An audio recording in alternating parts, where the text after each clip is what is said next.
close out the year by looking forward to awards season, and yes, I'm talking about the Crunchyroll Anime Awards. While their effect on the industry is hard to tell, and they do tend to be the butt of jokes about single series sweeps and the popular vote, the fact is that the awards are a good metric of what people are watching and what they want to see recognized. This year's categories are up already, although the actual nominees go up in early January with the voting, and we can already see the biggest difference. The categories have changed again this year. There are far fewer, making a so-called refined list. The Best Hero and Villain categories have been renamed Best Protagonist and Antagonist, likely due to the confusion that arose last year when the villain protagonist of Saga of Tanya the Evil got nominated in the Best Villain category. The genre awards are gone, even though this year had a wide variety of great shows that would have benefited from them. And the Best Fight Scene category is back after a year's hiatus, this time sponsored by Devil May Cry 5. I'm not making this up. So what can we look forward to this year based on all of that? Well, here are my predictions for the 2019 Crunchyroll Anime Awards. Starting with the revamped Best Hero, now Protagonist, I will be shocked if Deku doesn't pull off a hat trick.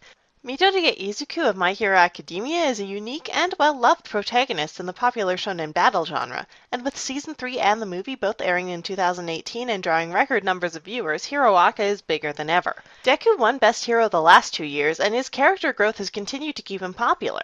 If he doesn't just get nominated but also win again, I will do a whole video where I just play the Hiroaka deck building game with my anime figures. Speaking of Hiroaka, even if people are already calling for a sweep, I doubt it'll happen this year. While Yuri on Ice dominated the first awards, taking home exactly half of the trophies and crowding out other shows, that was tempered the following year. My Hero Academia, being popular and nominated often, was predicted to sweep, but not wanting a repeat of the previous year, people mobilized to shut it out of Anime of the Year. This ended in an upset when that award went to Made in Abyss. The popular vote may go to the popular shows, but last year proved that a large enough concentration of people can make a few changes. Still pretty sure it'll get Best Film at least, though.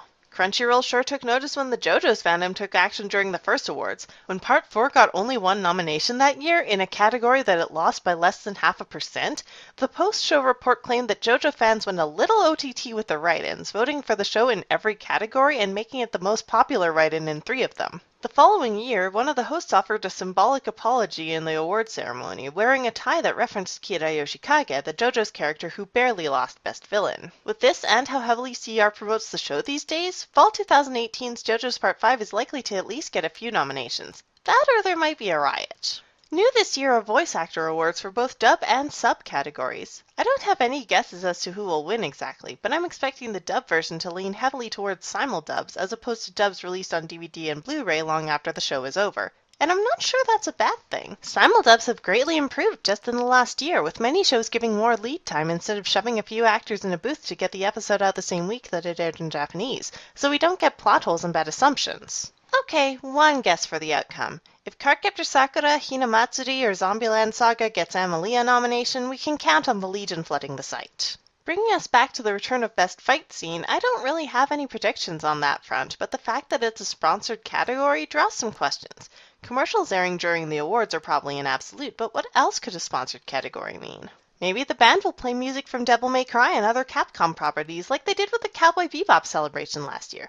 But looking to the future, if this year's awards are a success, maybe other past categories will come back, like Best Couple, Best Scene, Best Comedy, and what have you, sponsored by some game or another. Whatever this year's Crunchyroll Anime Awards bring, we know it's going to involve people getting into internet arguments about how much they matter and why all the nominees are wrong. And I'm not innocent here. I'm still ticked about last year when that generic edgelord Usagi got a Best Villain nomination over Katuma Sakura because more people watched Juni Tyson than Rewrite, and I'll admit it. But as much as any of us might complain, in the end it's all about having fun, and this year's awards are going to be great. Let me know in the comments what your predictions are for the nominees and for things that might happen during the lead-up in the show itself. This is Secret Identity Studio, and I'm not kidding about the card game.